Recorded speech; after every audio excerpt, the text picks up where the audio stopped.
রাজধানীতে আবারও প্রকাশ্য মিছিল, আওয়ামী লীগের ভবিষ্যৎ গেম প্ল্যান কি বদলাচ্ছে? রাজধানীর রাজপথে আবারও প্রকাশ্য মিছিল করছে কার্যক্রম নিষিদ্ধ ঘোষিত আওয়ামী লীগ। রোববার দুপুরে গুলিস্তানে দলটির তৃণমূল নেতাকর্মীদের আয়োজনে অনুষ্ঠিত হয় এ জটিকা প্রতিবাদী মিছিল। ৫ আগস্টের ঘটনার পর থেকেই দলটির নিবন্ধন স্থগিত করেছে নির্বাচন কমিশন।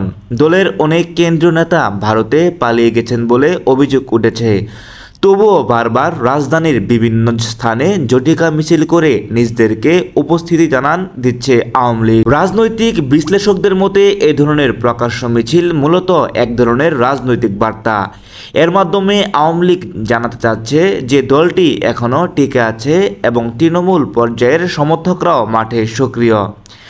বিশেষজ্ঞদের মতে আগামী ত্রয়োদশ জাতীয় সংসদ নির্বাচনে বিএনপি বা জামায়াতে ইসলামী ক্ষমতায় এলেও আওয়ামী লীগ হয়তো আগেভাগেই অদৃশ্য রাজনৈতিক দর কষাকষির ক্ষেত্র তৈরি করতে চাচ্ছে। এর আগে ঢাকার বিমানবন্দর এলাকাতেও জটিকা মিছিল করছে দলটির নেতাকর্মীরা।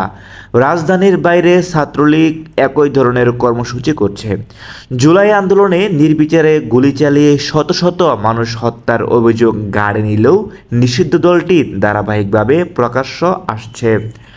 রাজনৈতিক মহলে এখন প্রশ্ন উঠছে, সাংগঠনিক কার্যক্রম নিষিদ্ধ হওয়ার পরও রাজধানীর রাজপথে আওয়ামী লীগের এই প্রকাশ্য মিছিল কি শুধুই নিজেদের অস্তিত্ব জানান দেওয়ার প্রচেষ্টা নাকি ভবিষ্যৎ নির্বাচনে সম্ভাব্য রাজনৈতিক দর কষাকষির সূক্ষ্ম কৌশল?